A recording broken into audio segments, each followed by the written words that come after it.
and their parents, school staff, management committee members, हज़रत सैयद जमील अहमद साहब नक्शबंदी और उनका खानवादा, अस्सलामु अलैकुम वरहमतुल्लाहि वबरकातुहू।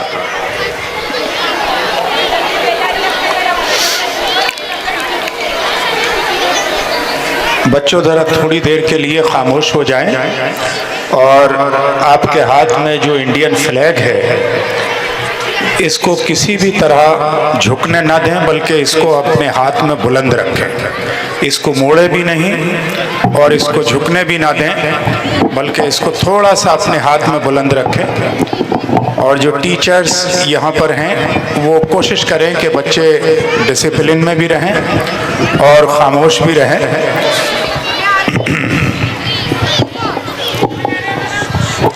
वरना ऐसा ना हो कि इनके शोर की नज़र हो जाए सारी गुफ्तगू। ज़ाहिर है today's childrens are father of tomorrow. जो आज के बच्चे हैं वो कल के पेरेंट्स हैं, और यही बच्चे वो बच्चे हैं जो आने वाले वक्त में कोई APJ अब्दुल कलाम बनेगा, कोई मौलाना आज़ाद बनेगा, कोई भगत सिंह बनेगा, कोई राम प्रसाद बिस्मिल और अशफाकुल्ला खान बनेगा, कोई चंद्रशेखर आज़ाद बनेगा, कोई गांधी जी बनेगा, तो कोई सुभाष चंद्र बोस बनेगा। बस थोड़ी देर के लिए, एक हाफ एन आवर के लिए अगर आप खामोशी मेंटेन रखेंगे तो मैं कुछ बातचीत आपसे कर पाऊंगा।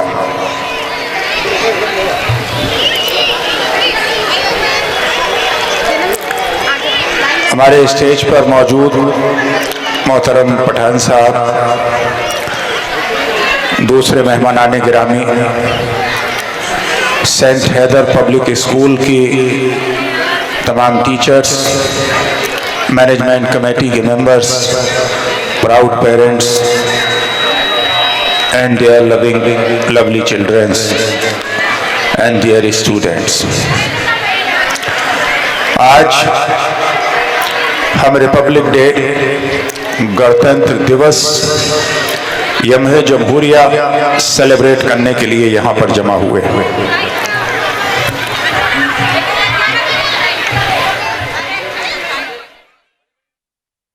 ये दिन अपने आप में इंतहाई तारीखी है।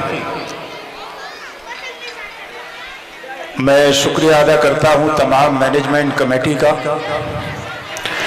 जिन्होंने मुझ जैसे तालिबे इल्म को यहाँ याद करके ये मौका दिया कि आपसे कुछ गुफ्तगू कर सकूं। साथ ही साथ शुक्रिया अदा करता हूँ अपने छोटे भाई मौलाना मुख्तार अशरफ साहब का, जो इससे पहले आपके बीच तशरीफ़ लाते रहे हैं, जिन्होंने इन हजरात को, मैनेजमेंट कमेटी के लोगों को मुझसे कनेक्ट किया।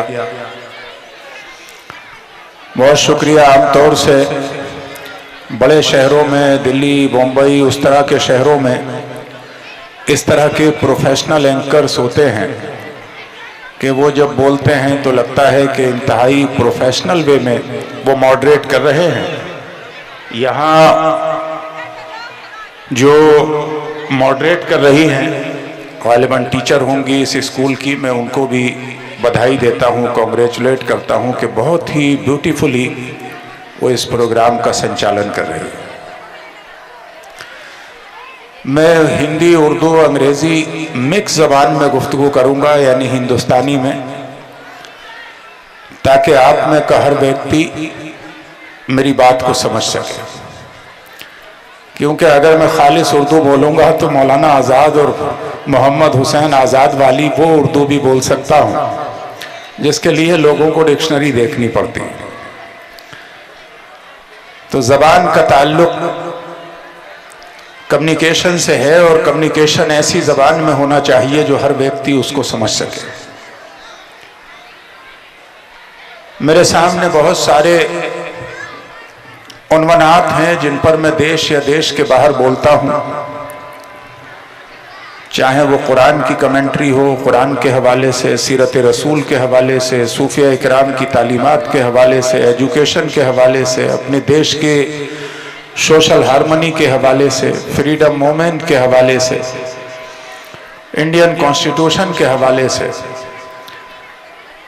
तो बहुत सारे ऐसे सब्जेक्ट हैं जिस पर मैं अल्हम्दुलिल्लाह गुफ्तगू कर सकता हूँ, लेकिन ये कोशिश रहती है कि जो भी कहा जाए वो दिल से कहा जाए, इसलिए कि अल्लामा इकबाल ने कहा था, दिल से जो आह निकलती है असर रखती है, पर नहीं ताकत परवाज मगर रखती है।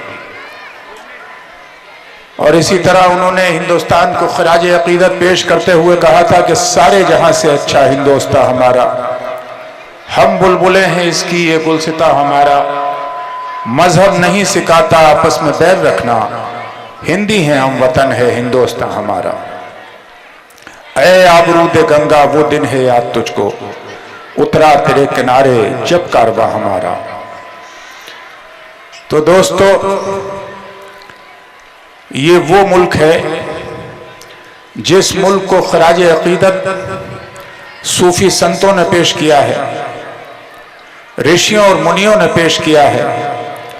और इस देश की खूबी ये रही है कि पूरी दुनिया में जहां जहां से भी माइग्रेट करके लोग आए, वो पुर्तगीज हों कि मुगल्स या दूसरे सेंट्रल एशियन, तुर्क हों कि लोधी, सूरी हों कि सैयद, वो सब अपनी जमीनों को फरामोश करके इसी मुल्क में बसते गए, क्योंकि इस मुल्क की जमीन ने, इस मुल्क में बसने वालों ने, इस मुल्क में विभिन्न धर्मों और रीति रिवाजों को फॉलो करने वालों ने हर आने वाले मेहमान का खुले दिल से और खुली बाहों के साथ इस तरह स्वागत किया कि वो लोग अपनी जमीन को भूल गए। 700 वर्ष पहले इसी सरजमीन में बसने वाले हजरत अमीर खुसरो ने कहा था कि तमाम रूए जमीन पर, यानी जितनी भी जमीनें हैं दुनिया के अंदर, इंडिया इज द ग्रेटेस्ट, यानी भारत जो है वो सबसे महान तर मुल्क है। उन्होंने ये कहा था। किसी शायर ने कहा कि ये राम की धरती है, ये ख्वाजा का चमन है, ये मेरा वतन मेरा वतन मेरा वतन है। तो इकबाल ने कहा था कि मीरे वतन मीरे अरब को आई ठंडी हवा जहां से, मेरा वतन वही है मेरा वतन वही है। चिश्ती ने जिस ज़मीं में वहदत का गीत गाया, मेरा वतन वही है मेरा वतन वही है।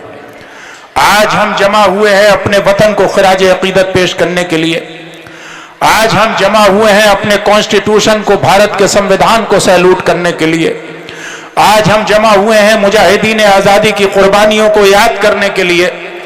आज हम जमा हुए हैं हिंदुस्तान की अनेकता में एकता को सेलिब्रेट करने के लिए, यूनिटी इन डाइवर्सिटी को सेलिब्रेट करने के लिए।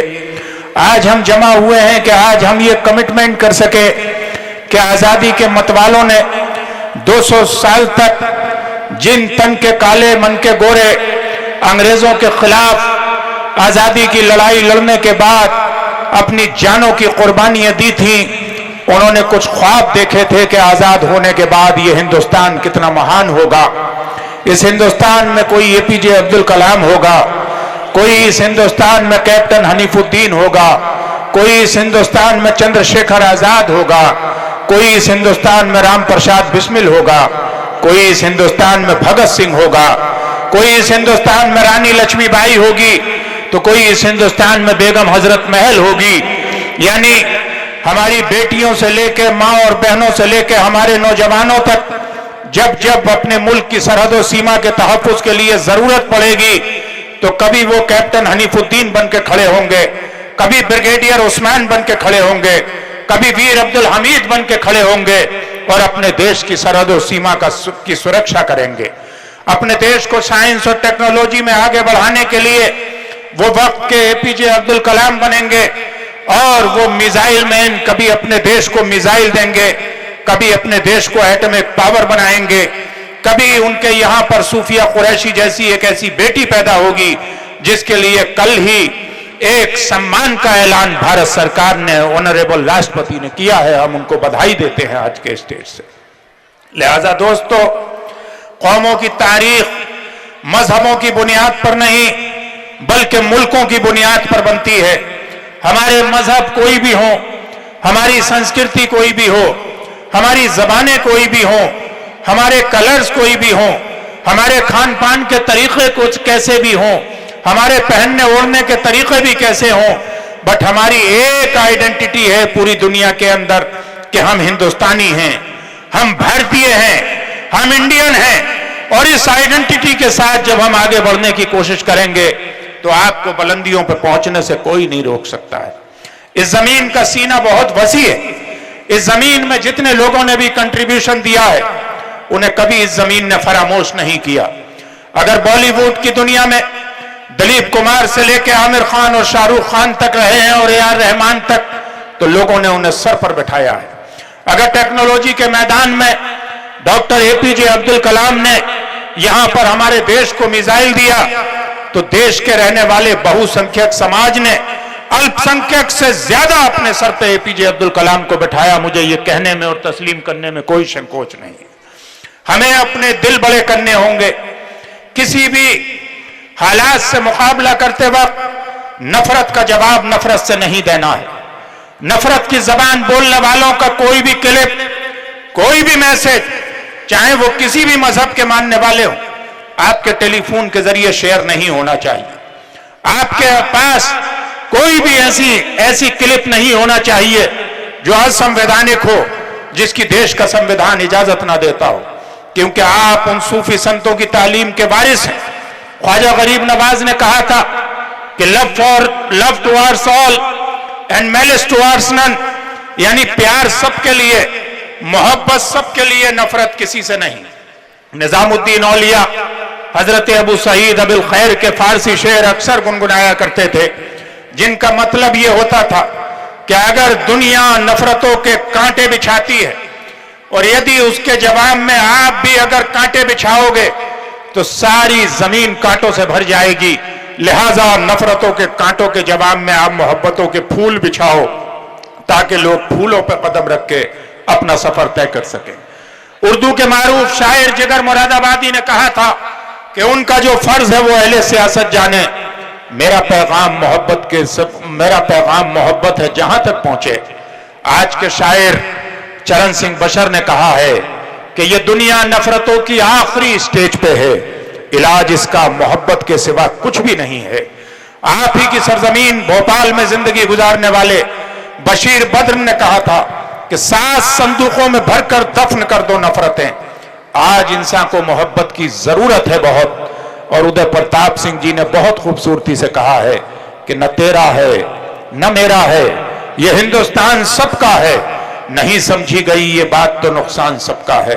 आइए आज के यौम जमहूरिया, इस गणतंत्र दिवस में, रिपब्लिक डे पर हम ये कमिट करें कि हम हमेशा आखिरी सांस तक अपने संविधान के लिए कमिटेड रहेंगे, अपनी इस मातृभूमि के लिए कमिटेड रहेंगे, अपने देश के लिए लायबिलिटी नहीं बल्कि एसेट बनेंगे। बार बार विक्टिमहुड कार्ड यूज करना, बार बार ये एहसास करना कि हम इस मजहब के हैं, अकलियत में हैं, अक्सरियत में हैं, इस जात के हैं, तो हम तरक्की नहीं कर सकते। बल्कि तरक्की की तारीख वो लोग लिखते हैं जो फियरलेस होते हैं, जिनमें हार्ड वर्किंग करने का जज्बा होता है। कुरान में बहुत क्लियरली मेंशन किया गया है, वलैसल इंसानी इल्ला मा सआ, यानी तुम्हारे लिए वही है जिसके लिए तुम कोशिश करते हो। अगर तुम कोशिश करोगे सितारों पे कमन डालने की तो तुम जहाज बना सकते हो। अगर तुम कोशिश करोगे तो रेलवे इंजन बना सकते हो। अगर तुम कोशिश करोगे तो स्पेस में जा सकते हो। अगर तुम कोशिश करोगे तो अपने देश के लिए मिसाइल बना सकते हो। अगर तुम कोशिश करोगे तो अपने देश की सरहद और सीमा का तहफ्फुज कर सकते हो। अगर तुम कोशिश करोगे तो इन बच्चों के अंदर से, इन यंग माइंड्स के अंदर से फ्यूचर का मौलाना आजाद और एपीजे अब्दुल कलाम पैदा कर सकते हैं, भगत सिंह और सुभाष चंद्र बोस पैदा कर सकते हैं, नेहरू और गांधी पैदा कर सकते हैं, आप बीर अब्दुल हमीद और ब्रिगेडियर उस्मान पैदा कर सकते हैं, रानी लक्ष्मीबाई और बेगम हजरत महल, फातिमा शेख और महात्मा फूले, ये सब आपके अंदर से पैदा हो सकते हैं। बस हमें और आपको एक कमिटमेंट करना है, क्योंकि कुरान में क्लियर मेंशन किया गया है कि जो तुम कोशिश करोगे तुम्हारे हिस्से में वही है। और एक जगह मेंशन किया गया कि वन तुम इन कुंतुम मोमिनीन, कामयाबी तुम्हारे कदम चूमेगी, शर्त यह है कि तुम मोमिन हो। अगर मेहनत के बाद भी नाकाम हो रहे हो तो अपने ईमान का असेसमेंट करो, अपने किरदार का असेसमेंट करो, अपने अमल का असेसमेंट करो कि पानी कहां मर रहा है, कमी कहां रह रही है। और एक तीसरी आयत है कुरान में, सूरह बकरा की आखिरी आयत, ला युकल्लिफुल्लाहु नफ्सन इल्ला वुसअहा लहा मा कसबत, यानी अल्लाह किसी भी जानदार को, किसी भी नफ्स पर इतनी मुश्किलात, इतनी तकलीफ नहीं डालता, इतना पेन नहीं देता जो अनबियरेबल हो, जिसको वो बर्दाश्त ना कर सके। इसलिए अगर मुश्किलों के दौर से कोई इंसान गुजर रहा है तो थैंक्स टू ऑलमाइटी गॉड, ईश्वर अल्लाह रहमान और रहीम, आप उसे जिस नाम से भी पुकारते हैं, अपने मजहब के अकॉर्डिंग कोई उसे अल्लाह कहता है, फारसी में उसे खुदा कहते हैं, फारसी में उसे परवरदिगार कहते हैं, अंग्रेजी में उसे गॉड या लॉर्ड कहते हैं, हिंदी में उसे परमात्मा या ईश्वर कहते हैं। जिस मजहब का इंसान भी जिस नाम से पुकारता है वो उसी निराकार, उसी वहदतुल वजूद, उसी परमात्मा, उसी अल्लाह, उसी ईश्वर, उसी खुदा, उसी ऑलमाइटी, उसी सस्टेनर, उसी क्रिएटर को पुकारता है मुसीबत के वक्त। और उसका ये वादा है कि वो किसी भी स्पीशी को, किसी भी क्रिएचर को इतनी तकलीफ नहीं देता, इतना पेन नहीं देता जिसको वो बियर न कर सके, जिसे वो बर्दाश्त न कर सके, जिसे वो कंट्रोल न कर सके। इसलिए अगर कोई तकलीफ है तो समझ लीजिए कि वो पेन बियरेबल है, उससे आप कोशिश करने के बाद बाहर आ सकते हैं। अब आपको एक नई तारीख लिखनी है।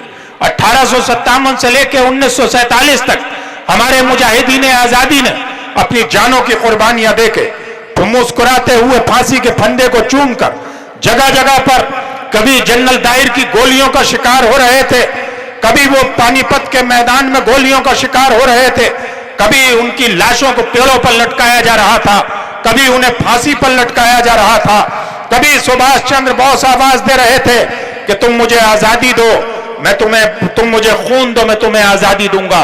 कहीं मौलाना हसरत मोहानी का दिया हुआ उर्दू का नारा इनकलाब जिंदाबाद, आजाद हिंद फौज का स्लोगन बन रहा था। कभी लोग वंदे मातरम की आवाज बुलंद करके, जिसके 150 साल को हिंदुस्तान सेलिब्रेट कर रहा है, कोई भारत माता की जय पुकार रहा था, कोई इनकलाब जिंदाबाद पुकार रहा था, कोई वंदे मातरम पुकार रहा था। जबानें अलग अलग थी लेकिन मकसद एक था कि अपनी जमीन को आजाद कराना है और मुजाहिदीन आजादी के अंदर एक जोश पैदा करना है। 1947 15 अगस्त को हमें हमारे देश को आजादी मिली, लेकिन बड़ी तकलीफ के साथ कि वो आजादी जिसका पेन ऑफ सेपरेशन और डिवीजन हम आज तक उसकी कीमत जो है वो चुका रहे हैं कि आज तक शक व शुबे की नजर से देखा जाता है। मैं हमेशा ये कहता हूं कि after 15 August 1947 we Indian Muslims are here by choice not by chance, कि हमारे पास चॉइस थी कि मजहब के नाम पे बनने वाले मुल्क में जा सकते थे, लेकिन हमारे बुजुर्गों ने इस जमीन को चुना। मौलाना अबुल कलाम आजाद ने दिल्ली की जामा मस्जिद की सीढ़ियों से खड़े होकर कहा था, जो लोग अपना सामान बांधकर, गठरियां बांधकर पाकिस्तान जाने के लिए तैयार थे, तो मौलाना अबुल कलाम आजाद ने कहा था कि जामा मस्जिद के मीनारे तुम्हें आवाज दे रहे हैं, ये तुम्हारे बुजुर्गों की कब्रें तुम्हें पुकार रही हैं। तुम चले जाओगे तो इन पे फातिहा पढ़ने के लिए कौन आएगा? तुम चले जाओगे तो इन मस्जिदों में अजानें कौन बुलंद करेगा? तुम चले जाओगे तो इनकी हिफाजत कौन करेगा? उन्होंने इस बात को कहा था कि कौमों की तारीख मजहब की बुनियाद पर नहीं बनती बल्कि मुल्कों की बुनियाद पर बनती है। दुनिया में जितने भी मुल्क मजहब और मशरब के नाम पे बने हैं उनका अंजाम तबाही हुआ है।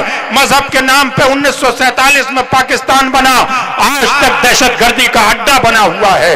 मजहब की बुनियाद पर इजराइल बना, आज तक पूरी दुनिया में दहशत और वहशत फैलाने का ठेका लिए हुए है। मशरब की बुनियाद पर वहाबियत को अडॉप्ट किया सऊदी अरबिया ने। जितनी भी रेडिकल और जितनी भी एक्सट्रीमिस्ट और आतंकवादी ऑर्गेनाइजेशंस हैं उनका ज्यादातर ताल्लुक वहाबी स्कूल ऑफ थॉट से है। मुझे ये कहने में कोई संकोच नहीं है। इसलिए चाहे सेक्टोरियन बुनियाद पर मुल्क बने, चाहे मजहब की बुनियाद पर मुल्क बने, वो मुल्क तरक्की नहीं कर सकते, बल्कि वो हमेशा नफरत का शिकार रहेंगे। और उसकी मिसाल सऊदी अरब जैसा मुल्क भी हमने देखा, जिसने वहाबियत के लिए काम किया, तो उसामा बिन लादेन जैसे लोग पैदा किए, अबुल बकर अब्दुल बगदादी जैसे लोग पैदा किए, तालिबान जैसे लोग पैदा किए। हमने पाकिस्तान का भी हाल देखा कि उन्होंने अल-कायदा जैसे मोहम्मद और तालिबान जैसे नफरती चिंटुओं को पैदा किया। हमने इजराइल का भी हाल देखा कि उसने छोटे छोटे बच्चे और मासूम औरतें यानी फिलिस्तीन को कब्रिस्तान में तब्दील कर दिया। लिहाजा हमारे देश की खूबी यह है, और मैं यहाँ की मेजॉरिटी को सलाम करना चाहता हूँ, मैं महात्मा गांधी को सलाम करना चाहता हूँ, मैं बाबा साहब डॉक्टर भीमराव अंबेडकर को सलाम करना चाहता हूँ, मैं पंडित जवाहरलाल नेहरू को सलाम करना चाहता हूँ, मैं सुभाष चंद्र बोस को सलाम करना चाहता हूँ, मैं तमाम फ्रीडम फाइटर्स को सलाम करना चाहता हूँ कि 15 अगस्त 1947 में मुल्क के विभाजन के बाद जब हमारा पड़ोसी मुल्क मजहब के नाम पर इस्लामी जमहूरिया बन रहा था, तो यहां पर इसे हिंदू राष्ट्र नहीं बनाया गया, बल्कि हमारे देश के निर्माताओं ने कहा कि यह देश सबका है, यहां सबके इक्वल राइट होंगे, यहां पर एक ऐसा सेकुलर संविधान होगा, यहां पर डेमोक्रेसी होगी। ये सिर्फ इन 13-14% मुसलमानों की वजह से नहीं, बल्कि 85% हिंदुओं की चॉइस की वजह से हमारा देश एक सेकुलर देश बना। इसलिए हर हिंदुस्तान के रहने वाले हिंदू को मैं इसके लिए सलाम पेश करता हूं, और यहां की उस लीडरशिप को मैं सलाम पेश करता हूं जिन्होंने रिजेक्ट किया कि हम हिंदू राष्ट्र नहीं, बल्कि हम एक सेकुलर नेशन होंगे, हम एक डेमोक्रेटिक एक गणतंत्र राष्ट्र होंगे। और उस वक्त से लेकर आज तक आज जो हम 26 जनवरी सेलिब्रेट कर रहे हैं, किस लिए 26 जनवरी सेलिब्रेट कर रहे हैं? हमारा देश तो 15 अगस्त 1947 को आजाद हुआ था, लेकिन ये जो 77वां हम गणतंत्र दिवस मना रहे हैं, यानी 26 जनवरी जो पहली बार 1950 को सेलिब्रेट की गई, वो इसलिए सेलिब्रेट की गई कि भारत की आजादी के बाद 29 अगस्त 1947 को एक कमेटी, कॉन्स्टिट्यूशन ड्राफ्टिंग कमेटी का गठन किया गया, जिसके चेयरमैन फादर ऑफ कॉन्स्टिट्यूशन बाबा साहब डॉक्टर भीमराव अंबेडकर को बनाया गया। 7 लोगों की वो कमेटी थी, जिसमें एक मुस्लिम मोहम्मद सआदतुल्लाह, आसाम से भी थे सैयद सआदुल्लाह, और उस पूरी कमेटी ने एक ड्राफ्ट तैयार किया, जो पहला ड्राफ्ट 21 फरवरी 1948 को सबमिट किया गया, और फाइनल उस ड्राफ्ट को जो एडॉप्ट किया गया वो इसी 26 जनवरी 1950 को एडॉप्ट किया गया। मुझे ये कहने में कोई संकोच नहीं है कि पूरी दुनिया में जितने देश हैं, यहां से लेकर यूनाइटेड नेशन तक, सबके अपने अपने कॉन्स्टिट्यूशन है। यूरोप का अपना कॉन्स्टिट्यूशन है, अमेरिका का अपना कॉन्स्टिट्यूशन है, मिडिल ईस्ट का अपना कॉन्स्टिट्यूशन है, मुस्लिम राष्ट्र जितने हैं उनका अपना कॉन्स्टिट्यूशन है, अदर जितने राष्ट्र हैं, कम्युनिस्ट राष्ट्र हैं, उनका अपना कॉन्स्टिट्यूशन है। मुझे ये तस्लीम करने में कोई संकोच नहीं है बहैसियत हिंदुस्तानी मुसलमान कि अगर आप कानून के तालिबे इल्म हैं, अगर आप लीगल एक्सपर्ट हैं, तो आप ये जानते होंगे, यहाँ कुछ लॉयर इस महफिल में जरूर तशरीफ रखते होंगे, तो उन्हें ये पता होगा कि पूरी दुनिया में इंसानों के यानी मैन मेड इंसानों के लिखे हुए जितने भी कॉन्स्टिट्यूशन हैं, उसमें इतना ज्यादा डेमोक्रेटिक, इतना ज्यादा वायबल, इतना ज्यादा ऑथेंटिक, इतना ज्यादा खूबसूरत, इतना ज्यादा ट्रांसपेरेंट कोई भी कॉन्स्टिट्यूशन नहीं है जितना भारत का संविधान है, जो वी द पीपुल से शुरू होता है। यानी जिस वक्त आप वी द पीपुल कहते हैं, तो उसमें मैं भी हूं, आप भी हैं, उसमें ये भी है, वो भी है, उसमें हर मजहब का व्यक्ति इक्वल पार्टनर है, जो भारतीय है वो उसका इक्वल पार्टनर है। उसका प्रियम्बल, उसका मुकदमा ऐसा है जो आपको मजहबी फ्रीडम देता है, आपकी सोशल गारंटी देता है, आपकी इकोनॉमिकल सुरक्षा की गारंटी देता है, जान माल की सुरक्षा की गारंटी देता है। उसमें तमाम परंपराओं को नजर में रखते हुए कितना मुश्किल था एक ऐसा संविधान बनाना कि जिस देश में 1500 से ज्यादा भाषाएं हैं, जिसमें 22 नेशनल राष्ट्र भाषाएं हैं, जिस देश के अंदर अलग अलग कलर्स हैं, जिस देश के अंदर अलग अलग कल्चर्स हैं, जिस देश के अंदर अलग अलग परंपराएं और तहजीबें हैं, जिस देश के अंदर दुनिया में जितने मजाहिब एग्जिस्ट करते हैं, बिलीवर्स और नॉन बिलीवर्स के, कम्युनिस्ट और बिलीवर्स सब इस देश के अंदर मौजूद हैं, जिसमें इतनी जातीय परंपरा है कि अगड़े पिछड़े ओबीसी सब इसके अंदर मौजूद हैं, जिसके अंदर इतने मौसम हैं कि ठंडे, गर्म और मॉडरेट तमाम मौसम इस देश के अंदर मौजूद हैं। खान पान के तरीके अलग हैं, हर 10 किलोमीटर पे एक तहजीब बदल जाती है, पानी का जायका बदल जाता है, जबानों का डायलेक्ट बदल जाता है। उस देश के अंदर सलाम करिए फादर ऑफ कॉन्स्टिट्यूशन बाबा साहब डॉक्टर भीमराव अंबेडकर को, जो एक ऐसे परिवार से खड़े हुए थे कि जिनको कुएं पर पानी पीने से रोक दिया गया है। मैं सलाम करना चाहता हूं अपने देश के, भारत के निर्माताओं को कि उन्होंने सबसे कमजोर कास्ट और सबसे कमजोर सिस्टम से आने वाले एक डायनामिक कानून के एक्सपर्ट को यह जिम्मेदारी दी कि उसी को कॉन्स्टिट्यूशन कमेटी का चेयरमैन बनाया, जिनको आज हम फादर ऑफ कॉन्स्टिट्यूशन कहते हैं। इसलिए 15 अगस्त को जो हम खुशी मनाते हैं वो खुशी अधूरी खुशी है, इसलिए कि उस दिन मुल्क का विभाजन भी हुआ था और परिवार बट गए थे और मुल्क डिवाइड हो गया था, और उसके साथ साथ बड़ी जानों की कुर्बानी के बाद वो हमें आजादी मिली थी। लेकिन हमारे देश में जो डेमोक्रेसी इंप्लीमेंट होती है, जो ये रिपब्लिक बनता है, जो ये गणतंत्र राष्ट्र बनता है, जो एक सेकुलर कॉन्स्टिट्यूशन को अडॉप्ट किया जाता है, भारत का संविधान, वो 26 जनवरी 1950 की तारीख है। इसलिए जब भी 26 जनवरी आए मैं वेलकम करता हूं जो अभी रिसेंटली आपके पड़ोसी सूबे छत्तीसगढ़ के वक्फ बोर्ड ने फैसला किया कि 26 जनवरी को हर मदरसे, हर मस्जिद, हर दुकान, हर मकान, हर घर पर तिरंगा फहराया जाना चाहिए। मुझे जहां यह कहने में कोई संकोच नहीं है कि भारत के संविधान से अच्छा संविधान पूरी दुनिया में किसी भी मुल्क का नहीं है, क्योंकि हमने फ्रेंच कानून में कुछ अच्छा था तो वहां से वो ले लिया, यूरोपियन कानून में जो अच्छा लगा वहां से वो ले लिया, इस्लामिक कानून में जो फैमिली अफेयर्स अच्छे लगे वहां से वो ले लिए। यानी तमाम दुनिया के कवानीन में जितनी अच्छी चीजें थी उन चीजों को भी अडॉप्ट किया गया और यहाँ की जो जरूरियात थी उनको भी एकमोडेट किया गया। जिस तरह दोस्तों भारत के संविधान से अच्छा संविधान पूरी दुनिया में नहीं है, इसी तरह मुझे ये कहने में कोई हेजिटेशन नहीं है कि भारत के झंडे से खूबसूरत झंडा भी पूरी दुनिया में किसी का नहीं है। तमाम नेशनल फ्लैग को अपने हाथ में रखो और एक बार अनबाइस्ड होके जरा देखो और किसी छोटे से बच्चे से कहो कि तुम्हें कौन सा झंडा सबसे खूबसूरत लगता है, तो उसे सबसे अच्छा झंडा अगर लगेगा तो वो ये भारत का तिरंगा लगेगा। इसलिए कि इसमें व्हाइट कलर ऑफ पीस भी है, इसमें ग्रीन जो हमारे एग्रीकल्चर को दर्शाता है वो भी है, इसमें ऊपर जो सैफरन कलर है वो हमारे देश की आजादी के संघर्ष और हमारी कंटिन्यू कुर्बानियों को दर्शाता है, और जो ये गोल चक्र बना हुआ है ये धर्म के भेदभाव को मिटाता है। और इसका क्रेडिट भी एक हिंदुस्तानी खातून सुरैया तैयब जी और उनके बाकी साथियों को जाता है। मैं अपनी तमाम माओ बहनों से, यहाँ पर बैठे हुए प्राउड पेरेंट्स से, इस स्कूल के स्टाफ से, इसमें पढ़ने वाले बच्चों से ये कहना चाहता हूं कि वो कौम नहीं लायक हंगामा फरदा जिस कौम की किस्मत में के इमरोज नहीं है, जो लोग अपने आज को नहीं संवारते, जो लोग सिर्फ माजी की दास्तानों में रहते हैं, जो लोग सिर्फ पास्ट की हिस्ट्री में रहते हैं, वो कभी फ्यूचर खूबसूरत नहीं बना सकते, ब्राइट फ्यूचर नहीं बना सकते। डॉक्टर एपीजे अब्दुल कलाम ने कहा था कि ख्वाब वो नहीं जो आप सोते हुए देखते हैं, बल्कि ख्वाब वो होते हैं जो आपको सोने नहीं देते।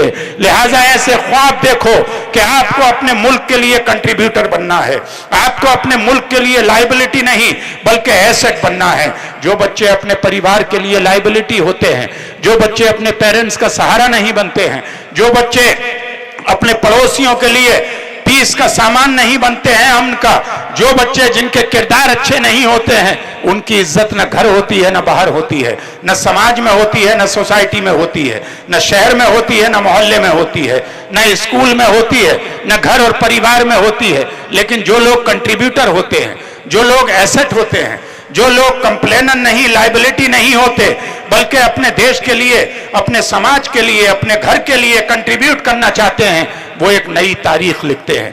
हमें ये ऐद करना है इस 26 जनवरी में कि जब हमारा देश 2047 में अपनी आजादी के 100 साल पूरे करेगा, उस वक्त एक भी आदमी बिलो पॉवर्टी लाइन हमारे देश में नहीं बचेगा, उस वक्त एक भी गांव बिना रोड और लाइट के नहीं बचेगा, उस वक्त एक भी व्यक्ति ऐसा नहीं होगा जिसको पीने के लिए साफ पानी ना हो, जिसके जिस्म पे अच्छा कपड़ा ना हो, उस वक्त एक भी आबादी ऐसी नहीं होगी जहां पर अच्छे स्कूल्स ना हो, जहां पर अच्छे कॉलेजेस ना हो, जहां पर ITI ना हो, जहां पर IITs ना हो, जहां पर मेडिकल सिस्टम ना हो, जहां पर हेल्थ का सिस्टम ना हो। आओ बड़े ख्वाब देखें। जब हम देश को आगे लेके चलेंगे, जब हम समाज को आगे लेके चलेंगे, जब हम संविधान के साथ कमिटमेंट करके आगे लेके चलेंगे, तो आपको इस देश में आगे बढ़ने से कोई नहीं रोक सकता। इसलिए कि यही देश है जिसने APJ अब्दुल कलाम को सबसे सर्वोच्च पद पर यानी देश का राष्ट्रपति बनाया था और वो पूरी दुनिया में सबसे बड़े राष्ट्रपति हुए थे। यही वो देश है जिसमें मुस्लिम समाज से आने वाले बरकतुल्लाह को राजस्थान में चीफ मिनिस्टर बनाया गया, तो अब्दुल रहमान अंतोले को महाराष्ट्र में चीफ मिनिस्टर बनाया गया, तो अब्दुल गफूर को बिहार में चीफ मिनिस्टर बनाया गया, तो अनवरा तैमूर को आसाम में चीफ मिनिस्टर बनाया गया, तो फारूक साहब को पौंडीचेरी में चीफ मिनिस्टर बनाया गया। यानी आप देखिए कि अगर तादाद के हिसाब से फैसले होते तो जहां 12 से 17% तक मुसलमान हैं, वहां वोट की बुनियाद पर कभी वो चीफ मिनिस्टर नहीं बनते। इस देश ने आपको क्या नहीं दिया? IB जो सबसे सेंसिटिव एजेंसी है भारत की, जो प्राइम मिनिस्टर को रिपोर्ट करती है, IB चीफ एक मुसलमान आसिफ इब्राहिम साहब को इसी देश ने IB चीफ बनाया। इसी देश ने SY कुरैशी साहब को चीफ इलेक्शन कमिश्नर बनाया। इसी देश ने PM सईद को होम मिनिस्टर बनाया, मुफ्ती सईद को। इसी देश ने सलमान खुर्शीद को फॉरेन मिनिस्टर बनाया। इसी देश ने जितने भी आप नाम लेंगे, आरिफ मोहम्मद खान साहब को गवर्नर बनाया। इसी देश ने हामिद अंसारी साहब को वाइस प्रेसिडेंट बनाया। यानी आप देखते चले जाएंगे जहां जहां भी आपने कंट्रीब्यूट किया है, जब जब कितने चीफ जस्टिस भी फातिमा बीबी से लेके जस्टिस अहमदी से लेके आपने चीफ जस्टिस भी दिए, आपने चीफ इलेक्शन कमिश्नर भी दिए, आपने IB चीफ भी दिया, आपने सेकंड आर्मी चीफ भी दिया कि जो सेकंड इन कमान आर्मी में जनरल जमीरुद्दीन शाह थे। इसलिए कभी इन्फेरिटी का शिकार मत होइए। यहां पर मुस्लिम मेजॉरिटी है। इस जगह पर मैं उनको यह कहना चाहता हूं कि अपने जहन से यह सवाल हमेशा के लिए निकाल दीजिए कि किस पार्टी की सत्ता है, कौन सी सरकार है। जब कोई सरकार चुनकर आ जाती है उस पर हक सबका होता है। आप इक्वल पार्टनर हैं, ये राइट आपको संविधान ने दिया है। आपको अगर कोई भी हुकूक चाहिए, अपनी फाइल को कंप्लीट करके कोर्ट में जाइए, कचहरी में जाइए, थाने में जाइए, जो विभाग जिससे आपका काम है उसमें जाइए, एजुकेशन मंत्रालय में जाइए और जाने के बाद अपने काम सामने रखिए। जब तक आप आइसोलेट करके चलेंगे, अपने आप को अलग करके चलेंगे, अपने आप को इंटीग्रेट करके चलिए। हम सब हिंदुस्तानी हैं, ये आपकी अपनी इंडिपेंडेंट चॉइस है। आप किस पार्टी को वोट देना चाहते हैं, आप किस पार्टी की सरकार बनवाना चाहते हैं, लेकिन जिस पार्टी की सरकार बन जाए, जो सरकार बन जाए, जो आपका कॉर्पोरेटर हो, जो आपका चेयरपर्सन हो, जो आपका विधायक हो, जो आपका MP हो, जो आपके एरिया का मिनिस्टर हो, जो आपके स्टेट का चीफ मिनिस्टर हो, जो आपके देश का प्रधानमंत्री हो, उन सब का रिस्पेक्ट करना और उन सब के यहाँ पर अपने काम को लेकर जाना। जिस तरह हम थाने और कचहरी में अपने काम लेकर जाते हैं, हम ये नहीं देखते कि किस पार्टी की सरकार है, बल्कि हमारा यकीन है कानून पर, हमारा यकीन है संविधान पर। इसलिए हमें यह यकीन है कि मुझे थाने से न्याय मिलेगा, मुझे पुलिस से न्याय मिलेगा, मुझे कोर्ट से न्याय मिलेगा, मुझे कचहरी से न्याय मिलेगा। मुझे संविधान के प्रति जब मैं संवैधानिक तरीके से जाऊंगा तो मेरी जरूरतें पूरी होंगी। इसीलिए आगे बढ़ो और अपने देश के लिए कंट्रीब्यूट करो, आगे बढ़ो और अपने अपने मोहल्लों में इत्तेहाद पैदा करो, अपने पड़ोसियों से रिश्ते अच्छे करो, अपने फेलो सिटीजन्स के साथ अच्छे रिश्ते करो। और नफरत का कोई भी वीडियो, चाहे वो मुसलमान का हो या हिंदू का, आपके फोन से शेयर नहीं होना चाहिए। आप क्यों सोशल मीडिया पर उनकी रीच बढ़ा रहे हैं? आप क्यों फ्रिंज एलिमेंट को ताकत देना चाहते हैं? कि एक बोल रहा था कि हमें सब जगह भगवा कलर कर देना है, तो नई आई हुई एक कॉर्पोरेटर कहती है कि मुझे सिर्फ हरा रंग देना है। मैं पूछना चाहता हूं कि कोई भगवे की बात कर रहा है, कोई हरे की बात कर रहा है तो तिरंगे की बात कौन करेगा? हमारे देश का रंग तिरंगा है, हमारे झंडे का रंग तिरंगा है, हमारे पास भारत का संविधान है। हमें जो बात भी करना है वो संविधान के फ्रेमवर्क में करना है। हमारे जो भी राइट्स हैं संविधान ने जो हमें दिए हैं उन्हें हमें हासिल करना है, उनकी हमें पैरवी करना है। न हमें हरे की बात करने वाले की बात करना है, न सिर्फ भगवे की बात करने वाले को बात करना है, न सफेद की बात करने वाले की बात करना है।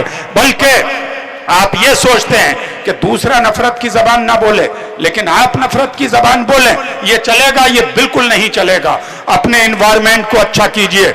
आपकी गली मोहल्लों से जो लोग गुजरे वो ये मिसाल दें कि ये मुसलमानों का मोहल्ला है, बहुत नीट एंड क्लीन है। इस्लाम में ही सफाई को आधा ईमान कहा गया है, लेकिन आज हमारे रेस्टोरेंट का खाना कितना ही अच्छा हो, सफाई और सर्विस इतनी ही खराब होती है। हमारे मोहल्लों में गुजरते हुए गाली गलौज की आवाजें आती हैं, रास्ते में बच्चे क्रिकेट खेलते होते हैं, कब्रिस्तान और ईदगाह की जमीन पर क्रिकेट खेलते होते हैं, रास्ते में हम गंदगी घर साफ रखते हैं लेकिन अपने दरवाजों पर गंदगी जमा करके रखते हैं। मुसलमानों, 26 जनवरी में ये कमिट करो कि स्वच्छ भारत का आपको हिस्सा ही नहीं बनना, बल्कि अपनी बस्ती, अपनी गली, अपने मोहल्ले में ये मिसाल पेश करना है कि जो इंसान भी निकले आपकी गाड़ियां रूल के हिसाब से पार्क की हों, आपका रास्ता क्लियर हो, आपका रास्ता नीट एंड क्लीन हो। एक जब नाबीना साइंटिस्ट अफ्रीका की सरजमीन से गुजरा था और उसको पत्थर लगा, ठोकर लगी, तो उसने कहा था कि मुझे लगता है कि इस रास्ते से कोई मुसलमान नहीं गुजरा, इसलिए कि इस्लाम तो राह के पत्थरों को हटाने की बात करता है। बन्नाट शाह ने कहा था कि Islam is the best religion but its followers are worst, इसलिए कि हमारे किसी भी अमल में इस्लाम नजर नहीं आता, हमारे किसी भी अमल में पैगंबर इस्लाम की सीरत नजर नहीं आती, सुलह हुदैबिया की तदबीर नजर नहीं आती, हज्जतुल वदा का खुतबा जो इक्वालिटी की बात करता है वो नजर नहीं आता, मीसाक़े मदीना जो irrespective of caste, creed, gender and religion equality की बात करता है उसको हमने फॉलो करना छोड़ दिया है। हमारी डबल जिम्मेदारी है, एक मुस्लिम होने की हैसियत से आपकी जिम्मेदारी है कि आप अपने भाइयों का ख्याल रखें और डबल जिम्मेदारी ये है कि अपने पड़ोसी का ख्याल रखें, अपने देश का ख्याल रखें। जो फेलो सिटीजन्स हैं वो किसी भी धर्म और जात के हों, अगर वो कमजोर हैं तो उनकी मदद के लिए हाथ बढ़ाइए, अगर वो गरीब हैं तो उनकी मदद के लिए हाथ बढ़ाइए, अगर वो बीमार हैं तो उनकी मदद के लिए हाथ बढ़ाइए। हमें एक अच्छा हिंदुस्तान बनाना है, हमें एक मिसाली हिंदुस्तान बनाना है, हमें सोने की चिड़िया बनाना है अपने देश को, हमें 2047 में इस देश को विकसित भारत बनाना है। और जब 100 साल आजादी के पूरे होंगे तो अमेरिका, रशिया, चाइना कोई देश हमारे मुकाबले में खड़ा नहीं होगा, इसलिए कि इतनी नेचुरल रिसोर्सेज है हमारे देश के अंदर, एग्रीकल्चर की पावर है हमारे देश के अंदर। वही हरित क्रांति, व्हाइट रेवोल्यूशन हो कि ग्रीन रेवोल्यूशन हो, यही हमारे देश को आगे लेकर जाएंगे।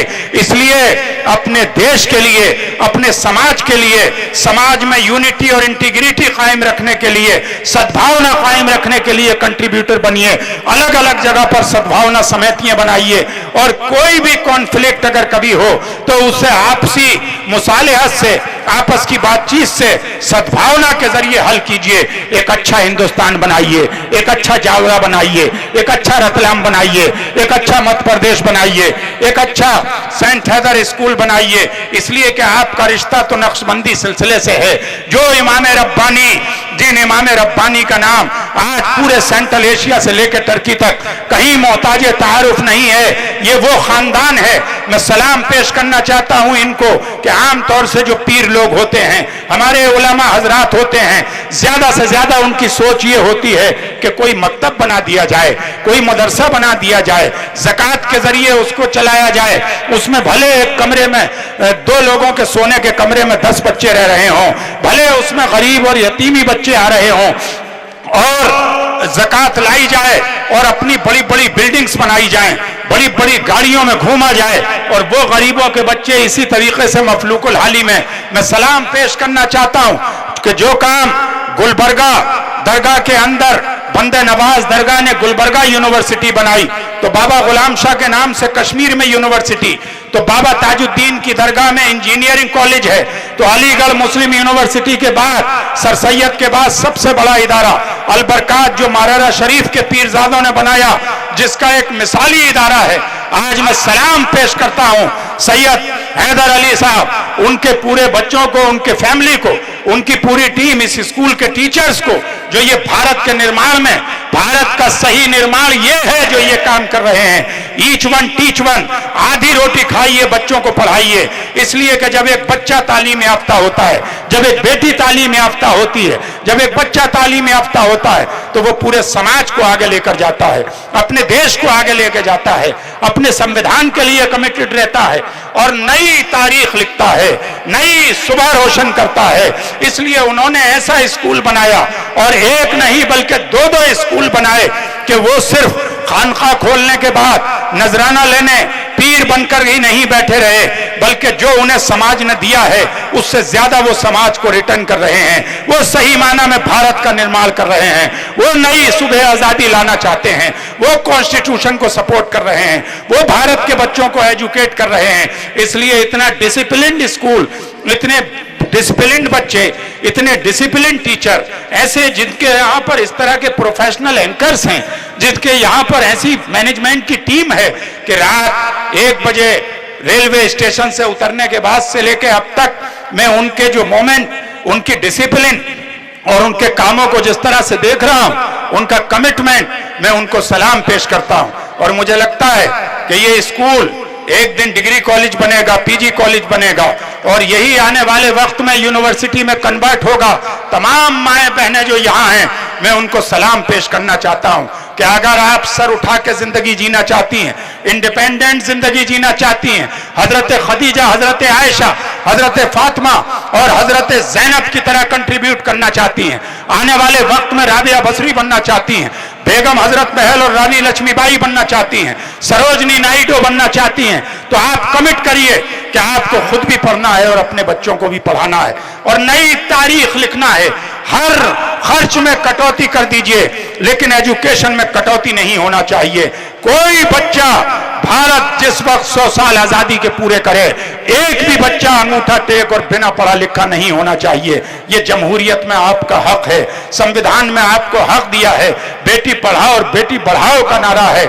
इसलिए अपनी बेटियों को भी पढ़ाइए, अपने बेटों को भी पढ़ाइए। बेटी और बेटियों में फर्क मत कीजिए। बेटों को रात भर बाइक पर आवारगी करने के लिए मत छोड़िए, इसलिए कि कुरान का फैसला है, वजालना लैला लिबासन वजालना नहारा माशा, दिन काम के लिए है, रात आराम के लिए है। जो गाइडलाइंस बेटी के लिए है वही बेटे के लिए भी हो। और मर्दों से कहना चाहता हूं कि अपने बेटों को जितना फ्रीडम देते हैं वो फ्रीडम अपनी बेटियों को भी दीजिए। जो एहतराम अपने ऑफिस या अपनी कुलीग महिलाओं का करते हैं वही एहतराम अपनी बीवियों का भी करिए। इसलिए कि आप उस कौम के हैं कि जिस कौम की बेटी, जब हुजूर सल्लल्लाहु अलैहि वसल्लम की बेटी हजरत फातिमा आती थी तो रसूलुल्लाह खड़े होते थे, अपनी चादर मुबारक बिछाते थे और उन पर हजरत फातिमा को बैठा दिया करते थे। रसूलुल्लाह नबी होने के बावजूद किचन के काम में अपनी उम्महातुल मोमिनीन यानी अपनी बेगमात की मदद किया करते थे। जब खाना खाते तो एक ही बर्तन में हजरत खदीजा या हजरत आयशा के साथ खाना खाते। अगर वो किसी गोश्त की बोटी को काट कर छोड़ देती तो आप पूछते कि आपने कहां मुंह लगाया था, उसी जगह मुंह लगा के उस बोटी को काट लिया करते थे। जिस जगह वो मुंह लगा के कटोरे से पानी पीती उसी जगह मुंह लगा के पानी पी दिया करते थे। हमें ये तो तमाम मसाइल मालूम हैं कि शौहर का बीवी पे कितना हक है, लेकिन हम ये नहीं जानते कि रसूल ने बीवियों के हुकूक क्या रखे हैं, रसूल ने बेटियों का एहतराम कैसा रखा है, रसूल ने बहनों के हुकूक कैसे रखे हैं। रसूल की तो पूरी ज़ुर्रियत चली है तो उनकी नस्ल बेटियों से चली है। अगर इस्लाम की डेमोक्रेसी को किसी ने कायम रखा है तो वो करबला की तारीख ने और इमाम हुसैन ने कायम रखा है, जब शरीयत में तबीयत शामिल की जा रही थी। इसलिए अपने घरों में जाओ तो सलाम करके दाखिल हो, अपनी बेबियों को इक्वल पार्टनर समझो।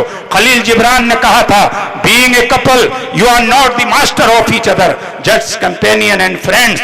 तो उनको उनके साथ मशवरे करो, अपने बच्चों के साथ मशवरे करो, क्योंकि बच्चा 7 साल तक का होता है तो वो बादशाह होता है, उसकी हर बात मानी जाती है। 7 साल के बाद 14 साल की उम्र तक बच्चा गुलाम हो जाता है, उसे हुक्म दिया जाता है।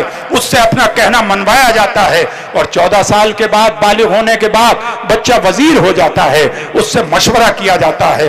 एक नए भारत का निर्माण करने के लिए, एक सशक्त भारत का निर्माण करने के लिए, एक विकसित भारत का निर्माण करने के लिए, एक डेवलप कंट्री बनाने के लिए, एक यूनाइटेड नेशन को कंट्रीब्यूट करने के लिए आइए हर लेवल पे, और ये बार अपने घर से शुरू करिए कि एक मिसाली फैमिली बनाइए, एक आइडियल फैमिली स्ट्रक्चर बनाइए, हेल्थ के एतबार से, एजुकेशन के एतबार से, सोसाइटी के एतबार से, इक्वलिटी के एतबार से, हार्मनी के एतबार से, इंटीग्रिटी के एतबार से। और हमारी सबसे बड़ी पहचान यह है कि हम भारतीय हैं, दुनिया का सबसे बड़ा राष्ट्र हैं, दुनिया की सबसे बड़ी जमहूरियत हैं, दुनिया की सबसे बड़ी डेमोक्रेसी हैं, दुनिया का सबसे खूबसूरत संविधान हमारे पास है, दुनिया का सबसे खूबसूरत नेशनल फ्लैग हमारे पास है, और दुनिया में जितने मज़ाहिब हैं वो तमाम इस धरती पे हैं। इसलिए इस धरती को सलाम कीजिए और ये कमिट कीजिए कि जिस तरह बाबा साहब डॉक्टर भीमराव अंबेडकर ने कहा था कि I am the first and last an Indian, कि हम पहले हिंदुस्तानी हैं और आखिरी हिंदुस्तानी हैं। मौलाना अबुल कलाम आज़ाद ने कहा था कि मुझे इस बात पर फख्र है कि मैं मुसलमान हूँ, और इससे ज़्यादा फख्र ये है कि मैं एक हिंदुस्तानी मुसलमान हूँ। अमीर खुसरो अपने आप को हमेशा हिंदुस्तानी मुसलमान कहते थे। तो जो नक्शा, जिस तरह से मोहब्बत अपने देश से, अपने देशवासियों से हजरत अमीर खुसरो ने की है, जिस तरह इस देश के मुख्तलिफ विभिन्न रिलीजन को दाराशिकों ने समझा है, ख्वाजा गरीब नवाज और निजामुद्दीन औलिया, सरमद शहीद और बू अली शाह कलंदर, मुहिबुल्लाह शाह इलाहाबादी और ये नक्शबंदी बुजुर्गों ने, ख्वाजा बाकी बिल्ला ने समझा है, उस तरह से हमें समझना है। और जिस तरह से स्वामी विवेकानंदा ने अपने देश की नुमाइंदगी पूरी दुनिया में की है, इस तरह से हमें अपने देश का ब्रांड एम्बेसडर बन के हर जगह पे जाना है। इसलिए कि अपने काबे की हिफाजत हमें खुद करना है, अबाबीलों का लश्कर नहीं आने वाला। हिंदुस्तान जिंदाबाद, यौम जमहूरिया, गणतंत्र दिवस पाइंदाबाद। बहुत बहुत शुक्रिया। जय हिंद, इनकलाब जिंदाबाद, हिंदुस्तान जिंदाबाद।